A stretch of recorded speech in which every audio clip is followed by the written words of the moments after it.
Well, I'm glad that you're all here. You know, politicians have been doing a lot of talking about the bills that we have been passing. You've been hearing the governor saying he wants to veto these bills. We've been telling you these are good bills.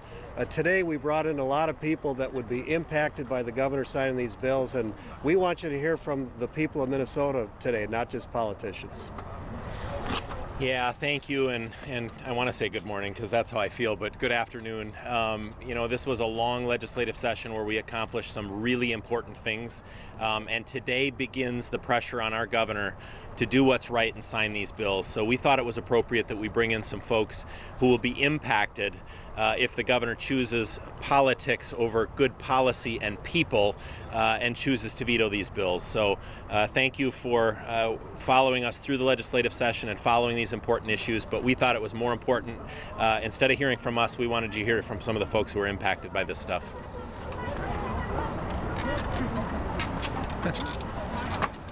Hi, good afternoon. My name is Dave Racer. I'm a healthcare writer, researcher, working on behalf of employers, physicians, and licensed advisors to pass a transparency bill this year in healthcare pricing to try to bring some consumerism to the whole question of how do we control the cost in healthcare spending.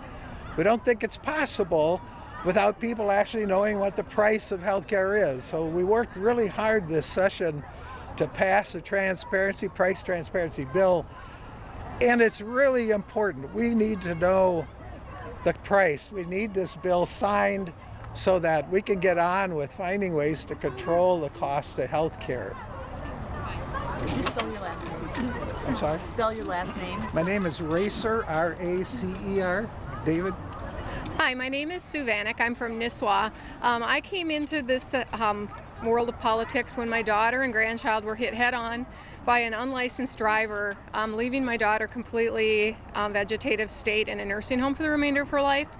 Since that time, I've been working with Senator Limmer and Representative Heintzman to seek enhancements for driving after suspension or revocation or loss of license.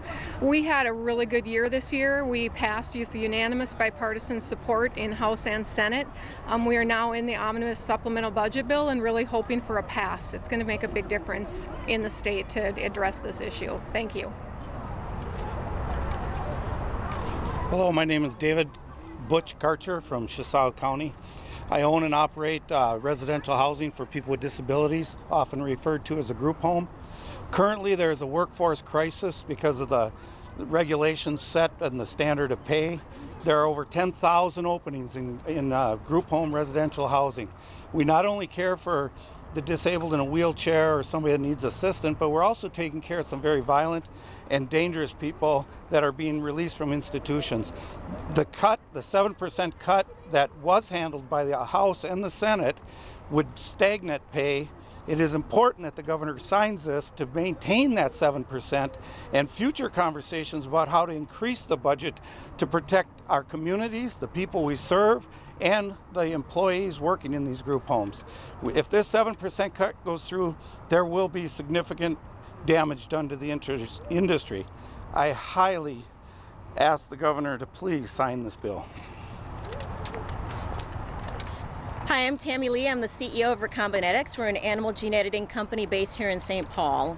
I want to talk to you a little bit about some of the bipartisan elements that are included in the bill today. There's a very important provision called the Angel Investor Tax Credit. In 2012, Recombinetics was able to raise $4 million of qualified capital through the Angel Tax Credit. So at that time, our share price was $1 a share, and now through growth that's been spurred by the Angel Investor Tax Credit, our shares are now worth about $5.50 a share. More importantly, we've been able to double the size of our employee workforce. We now employ about 37 people in St. Paul, and that capital has really spurred growth from really creating money that was raised by angel investors and friends and family to now our first Series A round. So the Angel Investor Credit is part of this bill. It's very critically important to growing Minnesota jobs and allowing homegrown companies like Recombinetics to continue to grow and flourish in the state. Thank you. Hi, my name is Mark DeLayden. I'm the current board chairman for the Wright County Board of Commissioners. I would like to Governor Dayton to sign the bill because the county was sued by the state auditor. That amount of money will reimburse the taxpayers of Wright County. The MNLARS system, which has been a nightmare for our register in the county, which has cost us a lot of additional money and overtime. And then also, as a business owner, some of the tax conformities will help my business. And I want to thank the senators for allowing us to speak today. Thank you. My name is Kevin Papp. I'm a fourth-generation farmer from Garden City, Minnesota, president of Minnesota Farm Bureau. You know, we've got low prices, unpredictable weather, 5 consecutive years of declining net farm income. The farm financial and mental crisis is here and it's real. We'd ask Governor Dayton to please sign the supplemental funding bill so we have those dollars for mental health, good for Minnesota's farmers.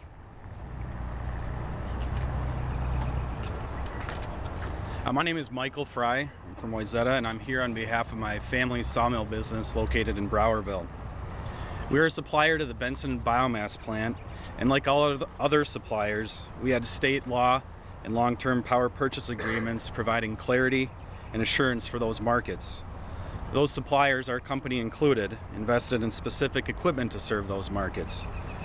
When the law was changed and power purchase agreements canceled, the rug was pulled out from under us. The rules were changed halfway through the game. The actions of the state are the sole cause of and reason for investments in new equipment to serve new markets, which is why setting aside biomass money is important. Thank you. My name is Kent Edwards. I'm here on behalf of my mother, Suzanne Edwards. She died last year in a senior citizen assisted living care center. I'm here to bring attention to this bill as we need to take some steps forward. And not everything we want and need is in this bill, but it's a start, and it's a start in the right direction. As a society, we simply can't be in the same spot a year from now that we are right now. The abuse, neglect, misuse of medications, the aides and executives and their actions need to be monitored, and we need to stop the current culture, epidemic, and danger that we have in these facilities. We need to hold them accountable, and this bill will do that. We can't go another year, again, like I stated. Governor Dayton, actions become your legacy. Please act. There's a time for urgency, and that time is now. This is your call to action. Turning a blind eye will allow our families to die. Please act. Thank you. Got it? Good afternoon. I'm Perry Osnes, Executive Director with the Minnesota Agri-Growth Council. Agri-Growth represents the agribusiness and ag sector in Minnesota, and I'm here specifically to talk about the tax bill. The Section 179 provision that was included in the governor's tax bill, as well as by the legislature, is really important, not just to farms, but agribusinesses. Our Main Street businesses, our equipment dealers across the state, manufacturers, this is a big deal to conform to the federal standard to get us up to the 1 million exemption that is currently in federal law. So we encourage the governor to sign this tax bill. It was something that he had in his proposal, and thank the legislature for their work in getting it this far. Well, thank you for coming out and listening to the needs of Minnesotans who really want these bills passed. I think with that, we'd be happy to take a few questions. Have you talked to the governor? I have not spoken with the governor. I think the last time I maybe talked to him was yesterday or the day before. But you know, we'll certainly reach out this week and encourage him to do what we think is right to sign these bills. Yeah, I really wanted to wait a couple of days. There's a lot of pressure at the very end, and I want to make sure that some of that has cooled off a little bit. I do intend to call him within a couple of days, and my hope is that he signs the bills. We had a number of people here today. There are a lot more people that are interested in this than just what we talked about today. If you really wanted all these bills to pass, why not pass them separately, send them to the governor separately, as he is asking for? Now they're all at risk because they're all in one place. Where you go? Well, so there's a number of bills that we did send to the governor separately. Probably the most obvious one that people are aware of was the Deputy Registrar funding. We thought he was going to sign that. He vetoed that. So I don't think it matters so much whether it is in one separate bill or a group of bills. I think the odds of all of these things getting done, if they're all together, I think goes up. And that's why we wanted you to hear from all the people of Minnesota. And there's a lot more that we could bring up, and maybe will if we have more time. But it's important that he sign it. Senator, there was, Mr. Speaker, there was a lot of rhetoric, harsh rhetoric at the end of the session last night. So the governor using words like mild and disgusting, and you guys saying that he had gone, his staff had gone dark. How do you now flip the script to try to get him to sign these bills after all that? You know, I think everybody needs to just sit down and spend a little time reviewing what's actually in these bills, and that was why it was so important for us to bring these folks to visit with you today. There are a lot of really good provisions in these bills. It's time to set aside politics. I don't know why the governor would say those things. Obviously, the governor didn't get everything he wanted, but he was never going to, right? This is about compromise, and we made sincere efforts in the final hours. In fact, even one of the bills that passed, one of the final bills that passed last night was a bill, literally there was an agreement on those things, but we knew there were some things that were still objectionable to the governor in the bill that we passed the day before, and we wanted to pull some of that stuff out. So there was a repealer bill to remove some of those most objectionable items that were still left in that bill. That shows that we made honest, sincere effort with this governor to put together bills that could be signed, because we knew how important these provisions were. So we're hopeful he will. It is time, obviously, as the senator said, things get a little emotional and tense at the end of session. They always do. But that's because we have put our hearts into a final product that we know will help Minnesotans. And it's not just one governor that gets to decide everything. We've got 201 legislators that spent 3 months with their sleeves rolled up, working with great Minnesotans like those behind us to come up with real solutions to the problems that Minnesotans care about. And now it's time for our governor to review that, do what's right, and sign those bills. What if pensions and bonding are the only things that can sign? Would the session still be a success? You declared it a success last night. Absolutely, and keep in mind it's a 2-year cycle. So if you look back, last year was the budget year. We passed significant tax relief for farmers, for seniors and their Social Security income, for the small business owner, for people with student loans. We passed transportation money last year without a gas tax increase. We did education funding with education reforms, real ID. I mean, the list goes on and on. And then add to that this year, if he does sign the bonding bill, which I hope he does, that also included $25 million for safe and secure schools. So even if that's the only bill, we still accomplished our safe and secure school funding. And then the pension bill, it was something that we all just said we have to get this done, and that one got done too. But if you look at the 2-year cycle, very, very successful. Mr. Speaker, how is door knocking going to go for your members if you don't get it? We're going to have some really great things to talk about. We passed about $600 million of tax relief this biennium last year that expands to about 1.1 or 1.2 billion in the tails. That is the most significant tax relief in probably 20 or more years. And my members are going to get to talk about that as they go on the campaign trail. Another thing that we know that is important. What about tax returns? We're hearing from a lot of normal people who are really worried about I think folks are going to have to look to this governor and ask if he does veto this tax bill, which I actually don't think he will. I think when he sits down and looks at the bill and says, I asked for school funding in exchange for federal tax conformity, which, by the way, I have just a sincere problem with. I think we shouldn't pit one group of people against another, but that was what our governor asked for. So we not only gave him, he asked for $130 million for schools. We gave schools access to $225 million. Let me take that one. So I serve on the tax committee, and we had $140 million that we could use towards tax relief when we did conformity. In addition to that, businesses had to pay at least $100 million more in there. So when they keep telling us that businesses they were somehow getting a tax break, that is not true. They're actually paying more taxes, and we used that money to make sure that the individual had less taxes. 99.8% will not have a tax increase and will conform, and that's what people want. They want us to conform, and so we set it up in such a way that the lowest tax bracket for the individual went down plus the middle class tax bracket went down, but businesses had to pay a little bit for that to happen. The minority leader says your job is not to pass bills, but to get bills signed. Is it enough to go on the campaign trail for Mr. Speaker in particular and say we pass bills? Yeah, before he speaks, I mean, our goal is to get a good bill to the governor's desk and work with him, but he still has to sign the bill, and it does accomplish the goal of conformity and helping the individual with their taxes. You know, if folks are looking for someone to blame, and I'm not asking them to blame anyone, we'll see what happens with the tax bill. But my members did their job on federal tax conformity. In fact, we did it twice. We put 2 bills on the governor's desk to fix those problems. I'm not sure what more people, sorry, Susie, I'm sorry. I'm not sure what more people could ask, you know, from legislators. The governor asked us to put school funding in the bill. We literally doubled his number on school funding. We're going to find out real quickly if the governor vetoes that bill, if it was really about the kids. If he wants to help the kids, we gave him just on a silver platter the ability to do that. If he vetoes that, it's going to tell me he never really was going to sign a tax bill.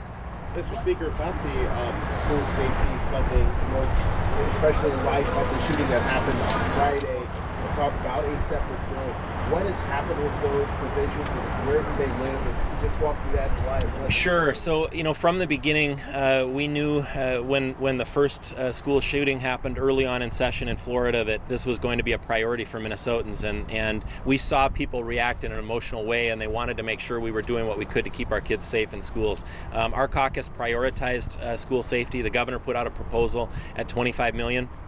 My caucus actually put out a proposal that was double that because we knew it was an important issue. So the final product, we have about $28 million in the supplemental spending bill for school safety. There's another $25 million of cash in the bonding bill for school safety. You know, all told, that's a little more than $50 million of money that schools can use to protect our kids and keep them safe. And really, we did it without a lot of strings attached. So schools can use it in the way that's best for their school district, and that was really important to us and our members. In addition to that, there's access to about $225 million in the tax bill for schools to meet the emergency funding needs, and they can use those dollars as well for school safety, and that was very intentional on our part. We wanted to give them the flexibility to use that money how they wanted to. So all in all, this is you know, a little more than $275 million for schools, and I'll also point out that there's going to be some adverse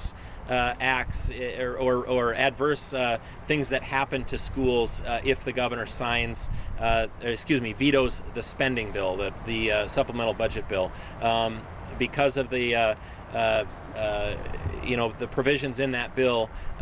Schools could see a $50 to $80, $90 million cut to special education funds if the governor vetoes that bill. That's going to be pretty severe, and so we hope that the governor understands that before he chooses to veto that bill. Mr. Speaker, why did the hands-free legislation die despite widespread support and no real visible opposition? You know, it was a controversial issue in the legislature, as very often those are. I think that issue is growing in grassroots support, and I think will eventually happen. This year, it seemed very divided amongst legislators. What we did do, and I'm not sure people are aware of this yet, we did find some compromise in the budget bill. There is a provision in that bill that increases the penalties, I think doubles or maybe even a little more than doubles the penalties for texting and driving. And it's not just texting. I guess I use generically the word texting, but it's using your phone and couldn't be the internet or whatever. But in a distracted driving situation with your phone, we're actually doubling or a little more than doubling the penalties for folks that are doing that. So a step in the right direction, maybe not as far as many wanted to go, but I think this issue will continue to gain support and likely to happen in the future. No gun restrictions either, despite widespread public support. Well, again, as we started the session, we knew that if we had more gun legislation or less gun legislation, that our focus on safe schools would not have gotten done. And so we wanted to make sure that the schools' facilities were safer. We wanted to make sure that they had access to more mental health dollars so that the counselors could identify kids that were struggling. We just wanted to make sure that we got the things done that we all agreed on. The governor agreed on, Democrats in the House and Senate agreed on. So that was, we keep our eye on the ball so we can get that one done. Gun issues have been here for decades and decades. They're never going to go away. We're always looking at them. Every year we take a pause and we look at them, but we knew we could get safe schools done, so we focused on that. Why was there just no traction to making the elder care industry pay for the cost of the inspections and investigations? So we were looking for the compromise. Where was the middle place? And Senator Housley in the Senate took provisions from both different groups that had ideas and took the ones that everybody agreed on, kind of the same issue as school safety. What is it that we can do, and let's do that. And so that's where we ended up. Somebody that testified here earlier said this isn't all the way, but these steps will make a difference. And so that's really it. It's about what can you get done and focus on that, and that's where we ended up. Were you working more for the advocates or for the lobbyists? No, I would say both the elder care facilities and the consumers came together, and we figured out what was the middle between that.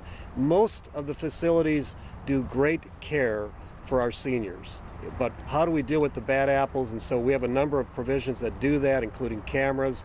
And so it's difficult to find that sweet spot. I hope we found it. If not, we can do more next year. Senator, when you say gun issues are never going to go away, does that necessarily mean that there's not an urgency to resolve them or to consider them? You said, will gun issues ever go away? I don't think so, but you have to know that both sides are very passionate about this. You have the sportsmen that really like their guns. You have people that just enjoy having one. Particularly in rural Minnesota, it's almost everybody has a gun that I'm aware of. But we know that there's conflict, so every year we're willing to look at what are the issues that are causing problems, and is there places that we can agree. But frankly, I knew we could agree on guns or on safe and secure schools, so that's what we focused on. But with regards to the urgency, could you address that? I don't have an answer beyond what I just said. We do have a couple of additional people that have come to share a little bit about why these bills are important to them. So I think we've got some parents and some deputy registrars who are here who want to talk about those issues. So if I can ask them to come forward. Hi there. My name is Kelsey Yasgar, and I am from Sartell, Minnesota. I have a daughter that's 7 years old that attends a public school located in Sartell, Minnesota. And yesterday she had been talking to me about the most recent tragedy that occurred in Texas. And my daughter, who, like I said, is only 7 years old, said to me, well, Mommy, why didn't their principal have a gun so she was able to protect those students that were injured and the teacher that lost their life? And I said to Haley, that's a really good question. Why don't we have more security in our schools? And I think that if my 7-year-old daughter is smart enough to know that we need more protection in our schools, that we know that passing this bill will allow that funding and allow us to help protect our children. Thank you.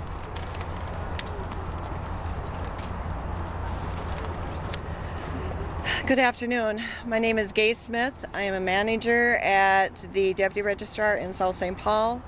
Speaking for the Deputy Registrars, the business owners, there is a great need out there. The citizens are going to start losing service. I don't know where you want to go to get your titles done, but we are it. And if people and our citizens and our voters have to travel hundreds of miles to find an office, that's not right. We are here for our citizens and have been since 1971. So please, Governor, sign the bill, the supplemental bill. Support the deputy registrars to keep their doors open until we come back next session. And please allow us to serve and have the services we need to serve our citizens. You took a big hit. Thank you. You have a lot of auto dealers in the area, right? They use you? Yes, we do.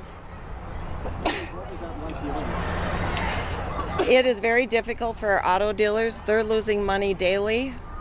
For example, my husband and I just bought a car this weekend.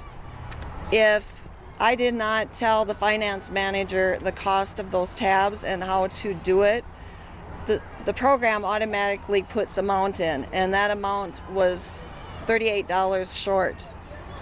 That would have been put back to that finance, back to that dealer, and back to that small business. I want to keep my service close by. All of us work so well together that we need to be able to serve the citizens, give them their plates, everything in a timely manner. And right now, we're unable to do that until there's a fix that comes in or a new system, a vendor, whatever happens. But we need to be sustainable. We have deputy offices that are on a second mortgage on their house. Their credit cards are maxed out. They had to lay off employees already, and those employees are working for free. They came back to help. That's how much they care about their citizens. Well, you're not going to get your personal reimbursement bill, but you think that this bill with the money to fix MNLARS will keep you afloat? There is a $5 million amount in the supplemental bill to help the deputy registrars. The $9 million, unfortunately, was vetoed by the governor, even though he said if it came as a standalone, he would sign it, and that did not happen. So we're hoping that this supplemental bill will get signed so that these offices can stay open to the citizens that deserve that service in rural Minnesota, in the metro area. It doesn't matter where we live. We should have the same service as everybody else in the community. So it's very important that you as citizens stand up for your office. If you use your offices, if you don't, there's a time where you may, if you tried it online, if you tried it in the mail and you never got your tabs, you probably ended up at your local office in line trying to get a free 60-day permit. None of the deputies were complaining about the free permit, but when it started getting to be a fourth, a fifth, sixth permit, their complaint was, this is not fair to our citizens, before they talked about themselves. So, thank you. Well, thank you. We appreciate it. Thank you.